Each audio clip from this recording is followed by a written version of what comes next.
it's Jackie with VSG and PSA, and in my last video I said that I would document some rules, some bariatric rules that I break and bariatric rules that I don't, and so I wanted to just drop this very quick video to tell you about those and why. So 3 bariatric rules or guidelines that I break are, first of all, I use a straw.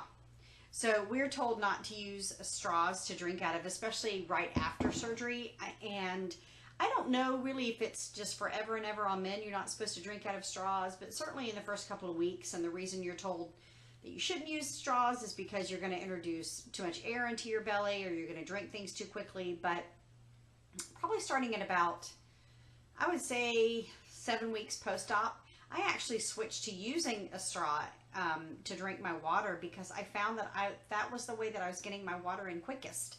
So, and ensuring that I was getting plenty of water in, because I do tend to drink things more quickly with a straw. So not only do I put flavoring in my water, and that's the only thing I drink. I don't drink anything else, juice, milk, anything else.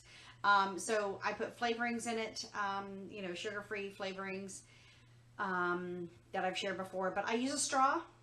And I break that rule. Again, I don't know if it's a rule that you're supposed to keep forever, but it was certainly one that I was told in the very beginning not to do.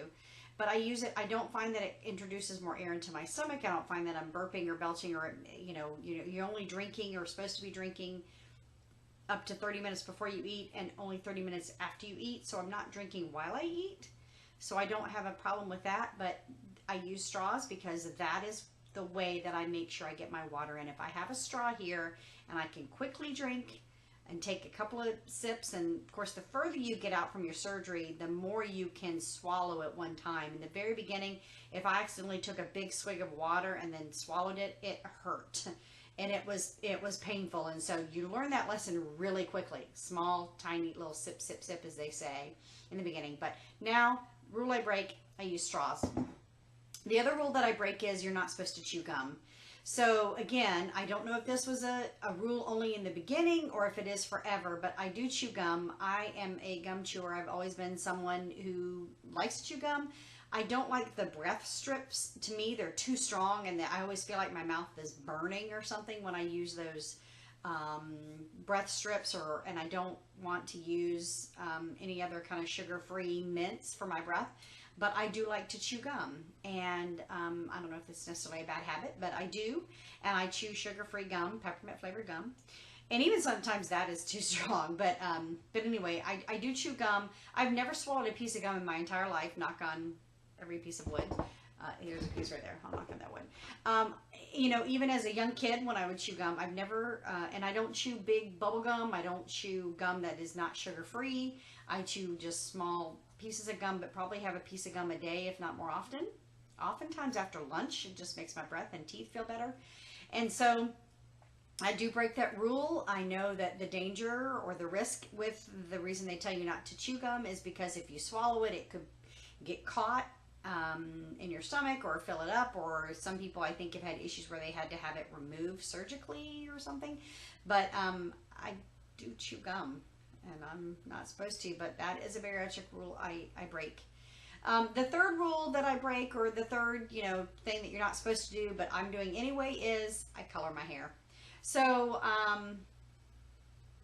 I can't do it. I can't do the gray. I have been going gray since my early 20s.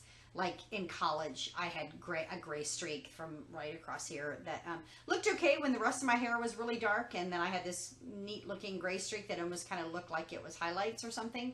Would have been really popular in the 50s maybe, but I am now at age 51. I think my hairdresser said that my stylist said that I am probably 70% or more gray. And I just can't do it. I've got young kids, or youngish kids. I mean, I had my children when I was older than a lot of people. And so I just can't bear to be that old looking person. And I don't have the pretty kind of gray hair. I don't have that silvery pretty gray. It's just this white hair, and it's just not pretty. So even though you're not supposed to color your hair, and the reasons behind that is because if you're losing your hair as part of this weight loss process and it's falling out, coloring it and treating it might also damage your hair and you could cause more hair loss, but I have no problem with my hair being thinner as long as it's not gray. So those are the 3 rules that or the suggested things, the taboo things you're not supposed to do, but I'm doing anyway, and yeah, I don't really have a problem with it. I'm just doing it. And then hopefully they won't come back to bite me or have a problem. Those are the 3 rules I break. The 3 rules I don't break that I stick to absolutely religiously and have stuck with this absolutely is, number 1, when it comes to beverages, I don't drink any alcohol and I don't drink any caffeine. And then if you throw that in there too, nothing carbonated. So no alcohol is the first one. I know that a lot of people, have a sip of something here or there, or they have a glass of wine, or they've been testing out at, about my point where I'm 3 months post-op. But I'm basically going to stay away from that. I think it's the empty calories is what I'm afraid of. I'm also afraid of the sugars because I like very sweet, fruity drinks, margaritas, that kind of thing. And what I always call girly drinks, which are obviously very high in sugar. And so I just don't want to do that. I'm not a beer drinker anyway, but I like the occasional glass of wine. I like the occasional glass of champagne or something bubbly. And I've stayed completely 100% away from that. So I have stuck to that. Now I'm going on a cruise in September for my 25th wedding anniversary. I'll probably maybe toast with a glass of champagne or something, I'm sure, during that. And I might test the waters a little bit. But right now, up until, I'm almost 3 months post-op, I have stayed away from alcohol. The other one, again, is caffeine and carbonation. I have had zero beverages that have caffeine in them because I never drank coffee anyway. So the only caffeine I ever had is I would occasionally have a Coca-Cola. There are some days where, like 4 o'clock in the afternoon, I really wish I could just pop a soda and have a Coke. But that's something I'm absolutely staying away from. So no alcohol is one, and then no carbonation or caffeine is the other. And then the third one that I'm sticking to religiously is my vitamins and supplements. So I am taking them every single day on time. I have reminders that show up in my phone at all times. Even I have a reminder before I go to bed to take my iron, because now I'm still doing chewable vitamins. In my 3 months, the nutritionist said that I could move to swallowables. And so I can't wait for that because I can't stand the chewable vitamins I have. But I did end up getting the kind of chewable multivitamin that does not have iron. So I have to take iron at the end of the day at night. And that's when I also take my biotin supplements.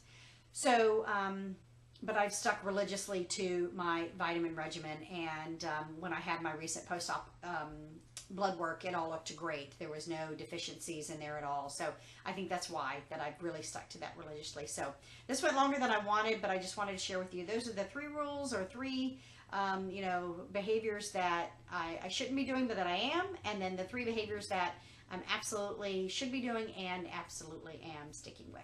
So anyway, you guys have a great day. Bye.